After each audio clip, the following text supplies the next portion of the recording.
Good afternoon. Do you want me to ring the bell? We won't ring the bell. Good afternoon, everyone. It's a pleasure to see you all this afternoon. Sorry we're kicking off a little bit late. We sent Richard down to check Civic Square for stragglers and there were none, so we'll kick off. Thanks for joining us. It's really great for me to have an opportunity to put faces to names as I enter my 6th month as General Manager of Community and Place. So I'll act as your MC this afternoon, and we will be breaking after the Q&A session. To encourage questions, I've set up an online Q&A, so you can remain anonymous if you choose, but it's way more fun if you put your name in and we can see who asked the question. To join the conversation, it's really easy. You just scan the QR code, or you can go to slide.do and do it the old school way and enter the code on the screen. In terms of housekeeping, there are bathrooms out the side door and to the left, and I'd love, really please, for all phones to be put on silent if you can. And then finally, we do have a fire warden on site in the unlikely event of an emergency. The purpose of this forum is really to engage with the local development sector here in Lonnie. We want to share what is happening inside council, but we also do really want to hear what is happening beyond these walls. I'd like to introduce Mayor Garwood to welcome you. Thank you, Mayor. Thanks, Chelsea. And I think that this is a great way forward for the City of Launceston and the way in which it communicates and it engages with the community. So I really do genuinely thank you all for coming and being a part of this. And being able to contribute, take in some of the priorities and the information that's going to be presented today, and to help us just make Launceston be the best place that it can possibly be. So I've been mayor, what did Chelsea say about, you've been 6 months, I'm coming into 12 months, 13 months, a little bit over. And I am really excited about the momentum that this city seems to have, and that is a lot to do with not only the communication side of things that we're doing today and that community engagement, but also the amount of development, the investment, the way in which Launceston is being seen as somewhere that people want to live, invest, work and play. So we're using this as an opportunity to help us and to help you set us up for success in the way in which we look at success at a local government level, and look at success in the way in which you look at it as developers, business owners, investors in our city and beyond. So we all see that housing and homelessness, when we're talking about this sort of issues that we're finding in the housing crisis, the squeeze that's going on at the moment, they're major issues for all levels of government. And you'll see that the City of Launceston and local government has stepped into places in which it probably hasn't done previously. We're finding we're becoming more civic leaders and social leaders to probably what we were fundamentally created to do. So the council has had that hyper focus on homelessness, particularly since this term commenced, but prior to that as well, with the Homelessness Advisory Committee that was put in about September in 22. So it's really hard for us in the local government sector to be seeing our community struggling. So that's another great way in which we're reaching out to you here today. So it plays out differently for the different members of our community, and we see and we hear a lot around the visual side of homelessness, but we also understand that there's that invisible sector, those people that are staying with friends, couch surfing, living in cars, in the backyards of acquaintances. So it's really important that we take this opportunity to find out what affordable housing looks like. And it's not just based around, I want to be really clear when we say affordable housing, it's not just talking about social housing and Homes Tasmania and working with those providers, but it's about getting people in the market. It's about working with the family trying to get into their first home. It's about the retirees who want to downsize from the traditional 3-4 bedroom, 2 bathroom house. And it's about offering contemporary and different styles of living that are really resonating, probably more so in the metropolitan cities. We've seen cities, university cities in which we are now, but looking at how we can really utilise and activate our spaces in those contemporary models that people are looking for. So the factors that have led to this national crisis, they're not just solely, of course, within the influence of council. And the crisis, as we know, is multifaceted. We can look at building new houses, but that stock level takes time to build. We can wait for more homes, and whilst we do that, people without a safe place to sleep or the capacity to get into those short-term crisis accommodations or the accommodations that's provided locally it's getting harder and harder. So it's great to see some community representation here at the forum today as well. So whilst I wasn't elected with big political goals and dreams or agendas that were out there, it was about a place of connectedness and about a place of communication and community. So again, reiterating what I said, it is great to have you here taking the opportunity to speak and to be a part of today. Now I'm in the hot seat. Hasn't ever been hotter for me so far in the last week, but I can see how much potential there is for Launceston, and I've said it since coming into council. Launceston and the municipality, the city, it's really on this teetering point of being the next invigoration of what Launceston is. And a lot of you have been a part of what Launceston is to this point, and it's really exciting to see that you're here and you're excited about what it can develop. You're excited about what priorities that the council has and how we all might work together to achieve those priorities. So having a stable home, it's a great launching pad for people. And if you have a house, it's obviously far easier to maintain your job. If you have a house, your well-being is improved.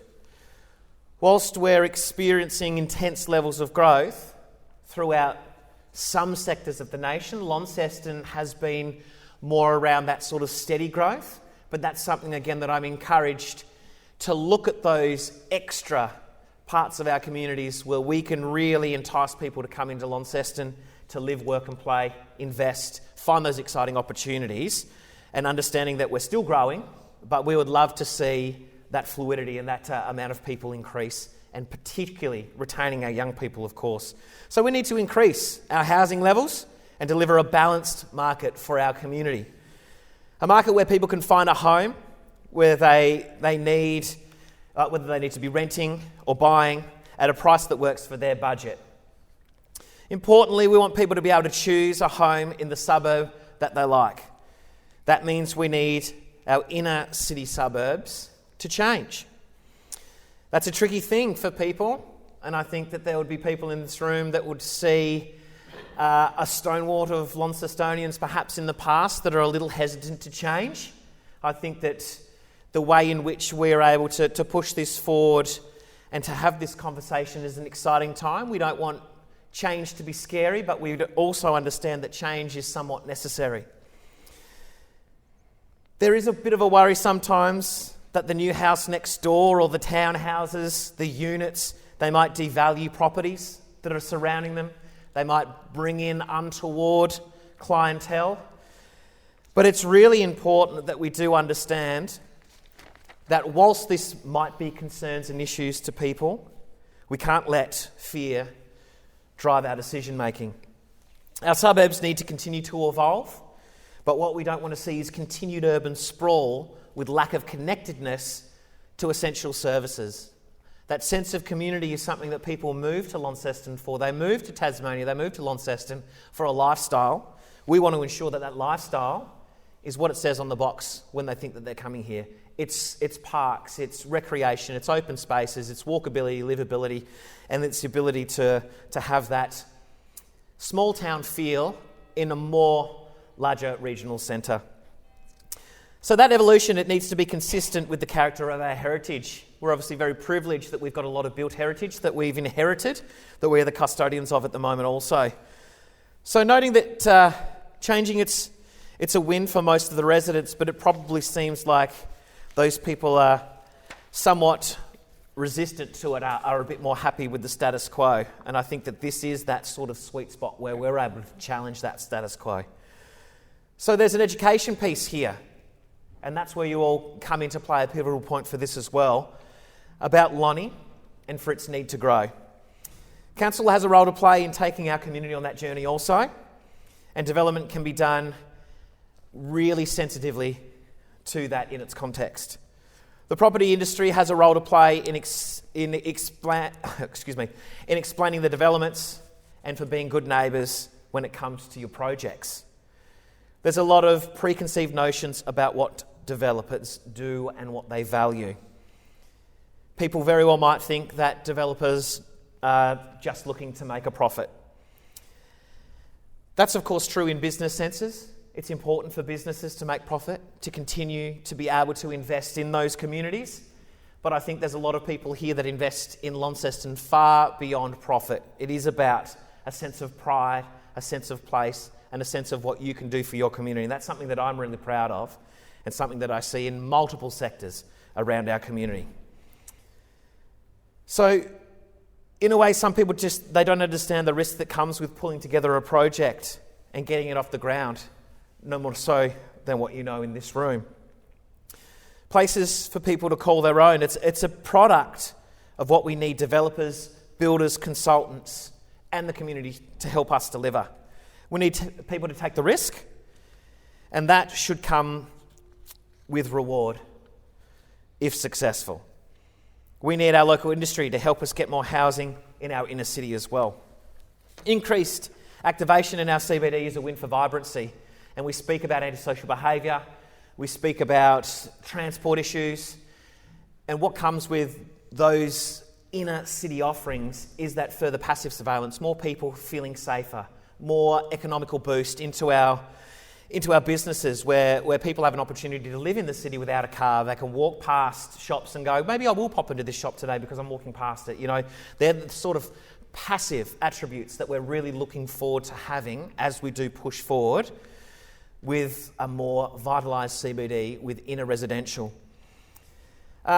Just speaking on a personal reflection, having been not only to the Canberra conference recently and Adelaide Housing Summit conference, we're really looking at a way for the City of Launceston through the notice of motion that I was able to bring to look at our land holdings and to look at what the airspace is valued at with something like our car parks, and looking at infrastructure that might very well be able to go up and to have these affordable opportunities for people to live into a city. I lived in Melbourne for 2 years whilst I was studying there, didn't have a car, lived on top of a car park in a university building in the Uni Lodge, had no external windows. The only window looked down into a passageway. It was a bit of a depressing place, to be honest. So looking at the hive mind that's in here, the amount of opportunities that there are with a blank slate to work with people like yourselves on really innovative, creative spaces. We were lucky to have a bit of a tour of the S Group and some of the opportunities that are available up there, above their building with their apartments and so forth.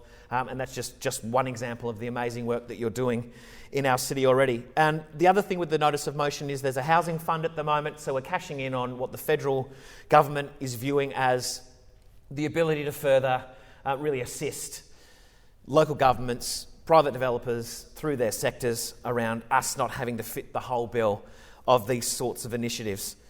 So they're pumping that capital into the community, and we want to see a way that gets further invested into our city. So other presentations this afternoon, they'll go into a few more details on the housing needs across the city, but I can say that there really is a need to ramp up our supply, and that requires partnerships. Council has selected a new CEO, Sam Johnson, and his energy and enthusiasm, which I'm sure that you will all, if you haven't already met, you will come to know and you will come to love also. It's an exciting place for Launceston right now. Its strategic direction as we go through the next couple of months as we look to our 10-year strategic planning is really important. Council, I don't know, I should have crossed this out because Council doesn't have all the answers. No, it definitely doesn't have all the answers, and it definitely doesn't have all the solutions. So we need businesses like yours. We need these conversations. We're doing what we can, and what's really important, as I do just wrap up around seizing these future chances, is that this isn't just an opportunity to be talked at. I want this to be an opportunity for a collaborative conversation. And that conversation goes both ways as well. If there's things that you're hearing that don't quite resonate with you, then it's really important that we have that dialogue. And that's something that I'm really, really strong on, ensuring that we do work together. I want that culture and that relationship with council. I can see that there might be very well some people in the room that have previously had experiences with council when they've walked out and gone, man, council is just so difficult to work with. I want that culture to be changing and turning. You might walk out with a result that you didn't want, but I want you to walk out and going, but I understand why, and I was able to have that conversation, and I feel like there's something that I was positively able to put into there that might generate a better outcome at another stage. So that's just a little bit off script. but that's important to me. So yeah, I really hope that this opportunity is valuable, and I look forward to hearing how it goes and being a part of the further conversations as we really look to taking Lonnie to its next best self. A little coined phrase, Launceston is a city building its future, and you guys are integral parts of that. So again, genuinely really appreciate you coming and being a part of it. Thank you.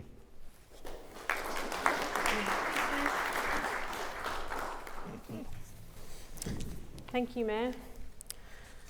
One of the important things, my network, so I have the community and place network here at Council. If you're not familiar with the structure, that includes a large number of departments, and it includes planning is one of the key ones. And the thing that we've been charged with as part of the annual plan, which is our program of work for the year, is delivering a new housing strategy. So for me, that document really needs to address a range of local issues, and I'll touch on those in this presentation. So technically I've been given 12 months to scope a housing strategy. I'd like a draft by Christmas. So for me, this is about moving with pace. When I joined the business, I did take a minute and I quickly spiraled into a mild panic because the reports I started reading made me freak out a little about housing delivery in the municipality. And the experts were kind of putting it there in black and white that we have a lot of issues and we really need to start addressing those. So my next thought was, what do we need to do about it and who do we need to be in alignment to get there? Before I launch into my worldview of the issues, I'll add the caveat that I'm happy to be told other perspectives. That's why you're all here today. I want to hear what you have to say. I don't have all the answers, which the Mayor mentioned. Council doesn't have all the answers. I'm not a developer or a planner, but this is my very quick and dirty assessment of the state of play at the moment. So in thinking about our city's context, it's important to understand the people. And right now, to put it bluntly, I think we're a city of haves and have-nots. So I did a simple split of suburbs with low versus high relative socioeconomic disadvantage. So the ones we hear from the most, the loudest, are the haves. They know how to participate, they understand the system because they are more educated and informed. The majority, our have-nots, are silent. Many of them don't have the ability to participate through lack of understanding, capacity, or care factor. We have some work to do to manage and direct the narrative in the face of the noisy few and the unengaged majority. What I do know from my time working at Queensland's peak industry body for developers, and sorry it wasn't the Property Council, it was the other one that starts with the U, is that homes need to come in all shapes and sizes, and we need you, the industry, to feel confident to bring different product to market. This is particularly important in the context of our ageing population. People want to age in their suburb and they can't find a suitable home. On the other hand, we have young people priced out and leaving us for job opportunities on the mainland. So the Urban Development Institute has a model called the lifetime property cycle. It helps explain the kind of housing people want and need as they move through life. And the CEO was teasing me about the number of slides. So I'm going to try and give you a really brief overview of what this lifetime property cycle is.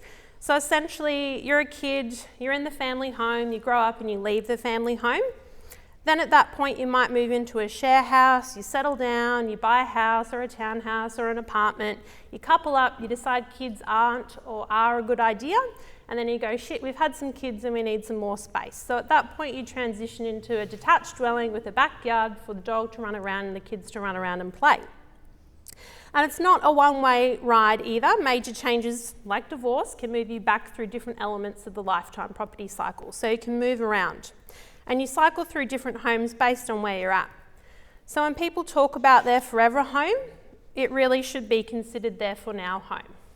You don't typically die in the same house you were born in, and I don't think it's a reasonable statement to say that you were. I mean, there might be some exceptions, there always are exceptions, but critical to this property cycle is the fact that the type of dwelling you're willing to accept depends on your stage of life. And the Mayor mentioned that he was happy in a windowless room at one point while he was at uni. So your expectations change as you age.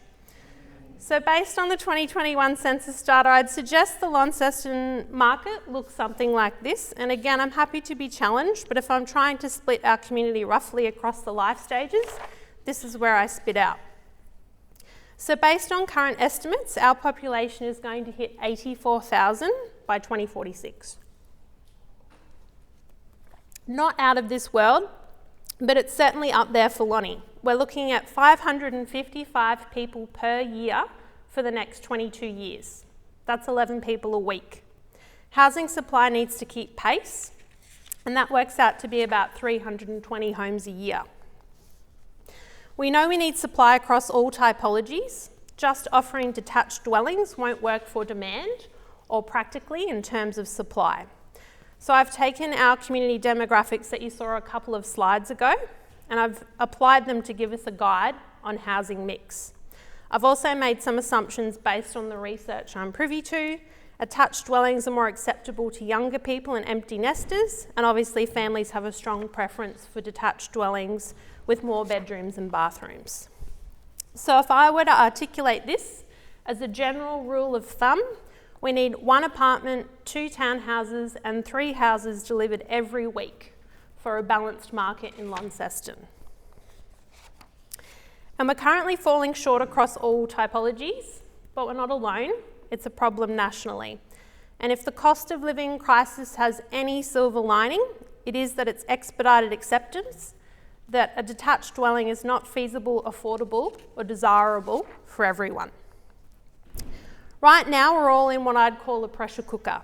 We have high levels of homelessness, and housing supply is not sitting anywhere near 320 homes a year. Our long-term average is about 200. The loud third of the community is belly aching, the NIMBYs. They don't want anything to change. They love the status quo. We need to find a way to navigate the complexity and get moving on housing supply. These are tricky issues, so I guess in thinking about this, I thought about maybe what other jurisdictions are doing across the world and even the nation, the mainland.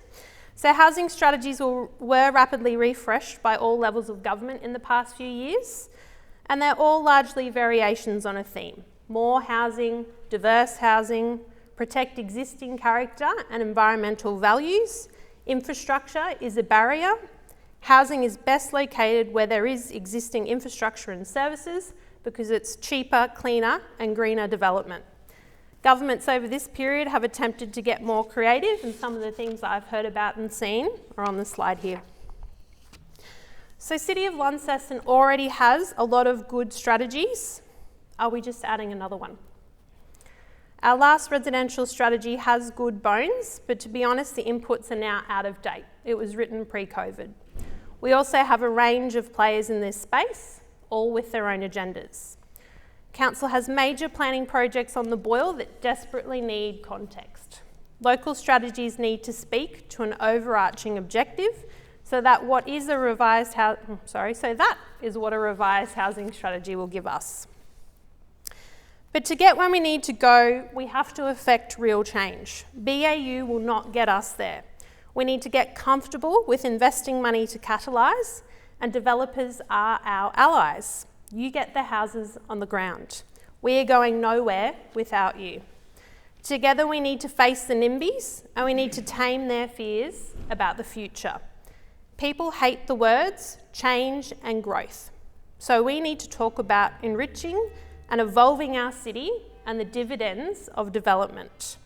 Developers don't generate housing demand. People do. They have babies, we have migration, both natural and interstate. A city that is alive is growing, and that's a great thing because the alternative is bleak. I do believe the future is bright for the capital of Northern Tasmania. We're the biggest local government in the state by population. We're the service hub. We have the uni, the hospital, the stadium, and much more. We can, and we should be, example setters. Thinking along these lines, I've been percolating on possible themes for our new housing strategy. The first theme is right home, right place, right time. And I can't claim credit for this catchy wording, but I do think it really encapsulates everything we're trying to say. If someone lives their whole life in an area, they shouldn't have to leave when they move out of home because it's unaffordable, or they can't downsize due to a lack of suitable housing. Everyone should be able to find a home where they want to live in an ideal world. And whilst the world is not perfect, we can do better.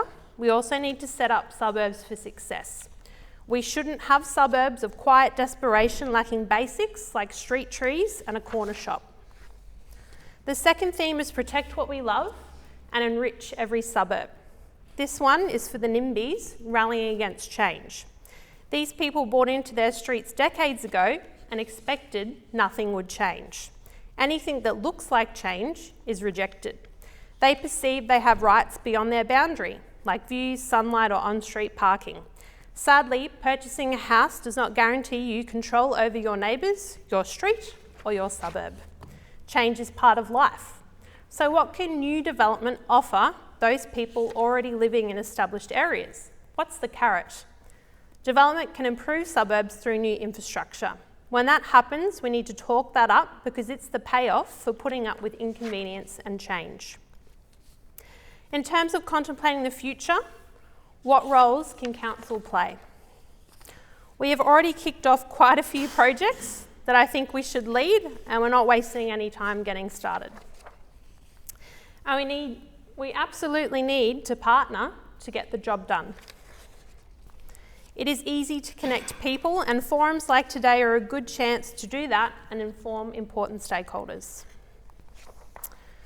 No doubt the first point on this slide will not be a surprise, but hopefully the further you read down the slide, the more you will forget my first point.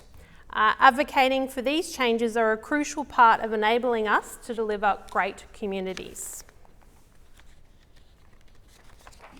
But it's not all on us. We need industry to play its part as well. You can lead conversations in the media about the positives of change. You can keep delivering quality and diverse housing. You can partner with us and other stakeholders like community housing providers to expand the market. You can advocate not just to us, but to other levels of government and help your membership organisations articulate industry views. And probably for me, the most important, you can engage. Go and sit with neighbours of your development and tell them what you will deliver. Is it better screening to their property, a new footpath, a new fence, a new playground? And importantly, show them pictures. People see plans and freak out, but everyone understands a picture. To be very frank, happy neighbours equal less representations, and that means less holding costs if your development can progress faster. To help with the engagement component, I think you might already have a few copies in the audience. I have handouts. If you haven't got one, grab one on the way out. While I was Director of Research at the Urban Development Institute, I wrote the Community Engagement Guide and Toolkit, so please don't tell me about any typos because I truly don't care. I know it says Queensland, but the principles of that research hold true, even if there are some jurisdictional nuances. It's based on 1.5 years of focus groups dissecting all the issues that communities struggle with when it comes to development. I could talk about this for hours, but I'd probably get in trouble with my ex-employers because I did sign a confidentiality agreement, but it's great research, so take it for free. But you can take me at my word that the approaches outlined in those guides have reaped success for developers who've gone all in and tried it. To make progress, frankly, we all need to get out of our comfort zone. Me being here with you at the lectern is getting me outside of my comfort zone. I much prefer getting on with the work, but I know how important this partnership is with industry. It's going to take all of us to move the needle on housing issues. I hope that we can continue to keep the lines of communication open moving forward. And on that note, enough from me. I'll hand over to Richard to talk about Development Approval Starter. Thank you.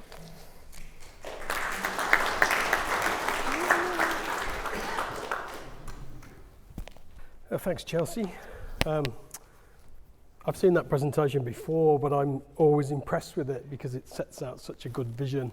And as a planner for the city, I think a renewed vision is clearly what we need. So thanks for that, Chelsea. I've got 10 minutes really to run through a little bit of what's been going on over the last few years. And it's hard to know exactly what stories to tell, but I've got a few slides and a few bits of data that might just be able to pick out some of the key themes.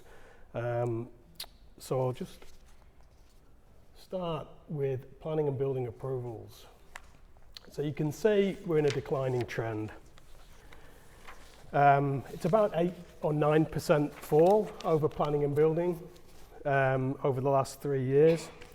It's hard to know exactly why this is. You probably have much more insight into why this is than I do. I suspect this, interest rates and cost and land supply issues. I suspect this break in the red line might be to do with the state planning. This seems to align with the introduction of the state planning scheme. And we do know that we're getting slightly fewer residential DAs because of the more permissive system, particularly things like rear setbacks. Increasing values of approval. So you can see the trends on both planning and building approvals are going up. It's also interesting to note that as intuitively as you'd think, the building peak follows the planning peak about a year later. So as things move through the system.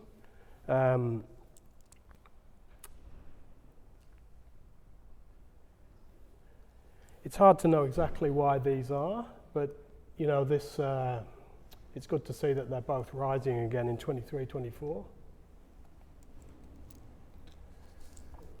This one's interesting because this goes to the housing question. This is about dwellings and lots created, and you can see the trend in dwellings. And this is real, this is happening, we're getting less, it's noticeable, we're getting less housing approvals as we carry on. This is also interesting. 50 lots a year over 2021, 22 is just not enough. It's just not enough to supply the market with what it needs. We have picked up a little bit. This is really driven by social housing. So this is the social housing in Rocher-Lee and Ravenswood that really 96 lots on Lilydale Road probably drove a fair bit of this. But you can see about 1,194 dwellings over the last 4 years, almost 300 a year. That pretty much meets Chelsea's target, but it's definitely a declining trend. Only 150 last year, so that's about half the 4-year average. 769 lots created over the last 4 years. So significantly less lots being created than housing.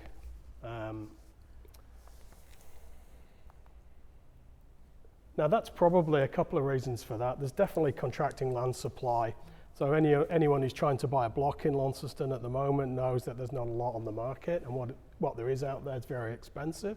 And so that's probably driving a decline in single dwellings. In terms of multiple dwellings, some years it's nearly 3/4 of all product in Launceston is multiple dwellings. It's not consistent, but you can see multiple dwellings are the majority over the last 4 years.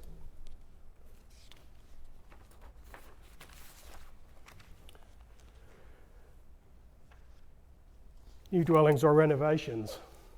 So you can see that the vast majority of the new spend is still in new dwellings, but renovations is probably increasing as a share, certainly in 22, 23, although you can see the value of residential works is declining, and the trend is declining over the 4 years.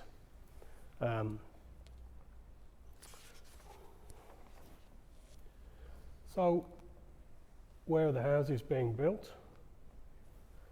And this, if you're familiar with Launceston, you'll just get the sense of this is really Raglan Street and the Oakden Park development, and this is the balance. This is over the last 3 years. This is the balance of Mount Pleasant and a few other developments in Kings Meadows that are driving these things. 214 houses in Youngtown, that's essentially Oakden Park. Ravenswood is the other winner, and this is just driven by the social housing development. And I think over the next year you'll see, I think we've issued over 100 approvals for houses in Rocher-Lee, which haven't flowed through into this data yet, but there's another 100 lots in Rocher-Lee, and I think we've issued about 50 or 60 multiple dwelling approvals in Rocher-Lee. So over the next few years, probably counterintuitively, Rocher-Lee may well be the growth suburb, which doesn't necessarily feel right, but I think that's what the data is going to show.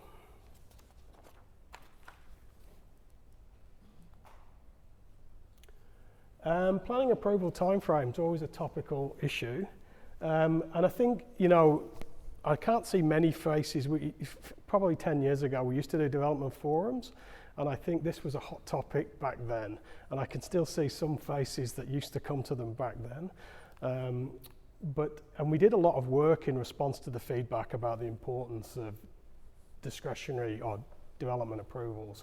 At that stage, we were up here, pretty much in the 40 days, and we have tried and consistently achieved a much lower time frame. That's pretty consistent now. That's really locked into our system. So we're generally operating about a week or so quicker than the legislation requires us to. It may not always feel like that with some of the problem DAs, but over the course of the year, this is what we get. And just to wrap things up, there's a couple of slides here just on visitor accommodation. And obviously this is a topical thing in Launceston, and you can really see the change year on year. So you can see this is driven by the state government's planning directive, which made it very easy to get a change of use to visitor accommodation. And you can see here from about 25 in 2021 to, 85 in 23-24. It's very clear to us that, and these may be seen as being houses out of the housing market. It's not necessarily the case. A lot of this is churn. A lot of people get approvals but don't necessarily find it's for them over the course. It's no doubt that they are increasing, but I think the next slide kind of shows you where it sits in the market. This is a snapshot of just the housing stock in Launceston, and the vast majority of them are long-term rental and owner-occupied. Short-term rental and a short-term accommodation is a very small fraction of our total market. So whilst it's important and it's growing, we still think it's a relatively small part of the overall picture. So that really just wraps up just a snapshot of where we're at with approval. So I'll hand over to Claire.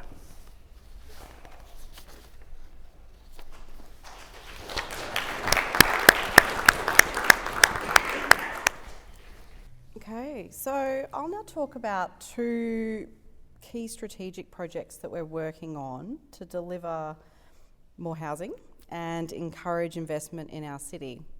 So the St Leonard's Structure Plan and Infrastructure Funding Framework and the Building Height and Massing Finalisation Project. So welcome to St Leonard's, the place, the people, the opportunity, a place where 2,300 people live with a distinct village character.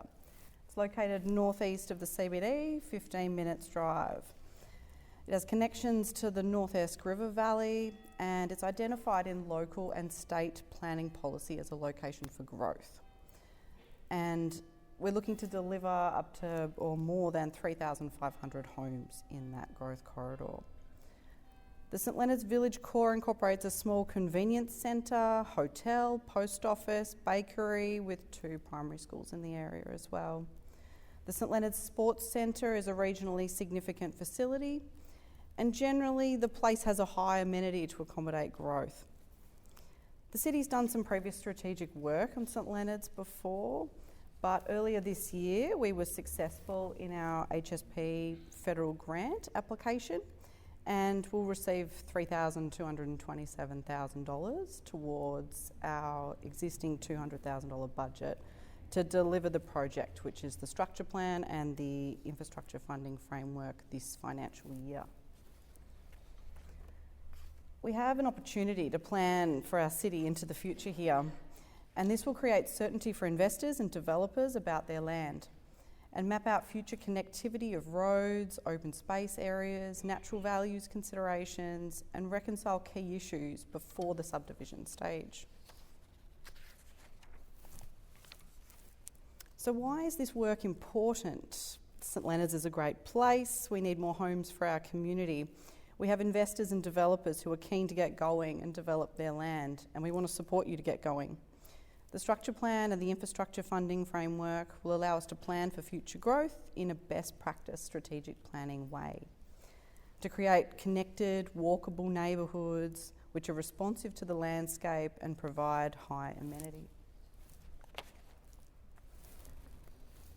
So where are we at in the project plan at the moment? The project is underway. MESH has been appointed as the lead consultant and will be supported by a team of specialist sub-consultants who will work with our subject matter experts within council. We'll be drawing on previous work and engagement with the community to inform the future direction. The deliverables, we will have a draft by Christmas, and community consultation components will be throughout the next 8 months, which is the delivery time frame.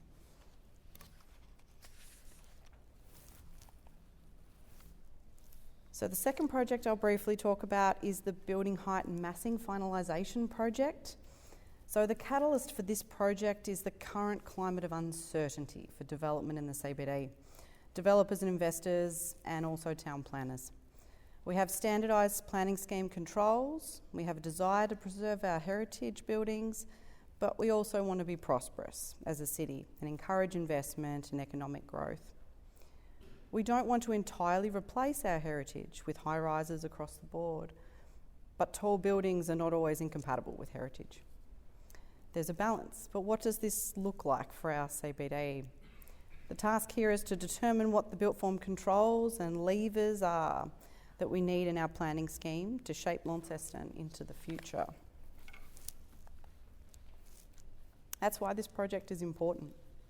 I'm biased, but Launceston's a great place. It has a unique character, and we want to evolve as a city with appropriate and considered built form controls to guide the future development in our CBD.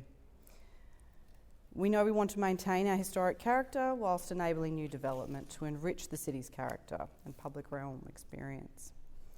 The deliverables of this project will provide certainty for viable investments in the city. Built form controls will allow us to preserve what we love and encourage the investments that we need.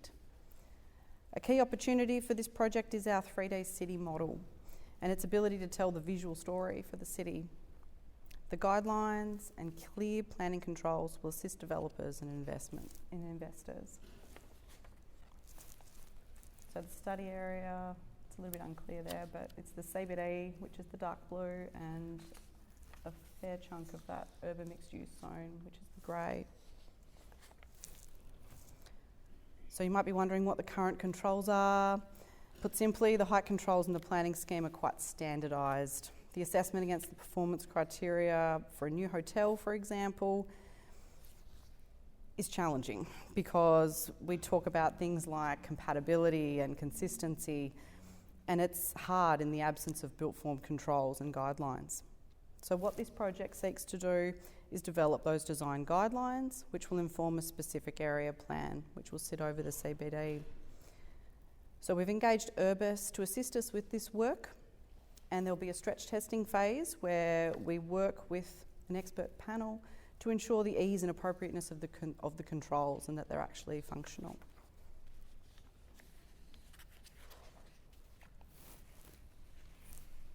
So where is the project plan at for this one? The work is underway as well. The stretch testing will begin in the next couple of weeks, and we'll be engaging with key stakeholders. Community consultation will be later this year, before Christmas, and the final deliverables will be early next year with design guidelines, supporting report, planning provisions, and the 3D model as well. And that's it for me.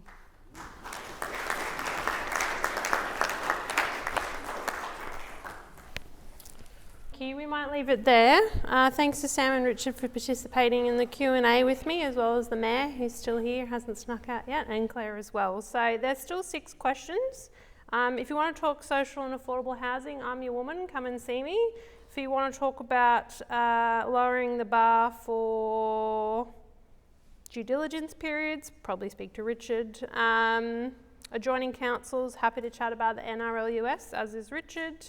And in terms of housing quality, Todd, happy to have a chat. And anyone else, please feel free to pop up and have a chat. But we'll leave it there. Thanks very much. Please stay. We do have some catering, so I hope you enjoy a bit of a chat and a bite to eat. Thank you.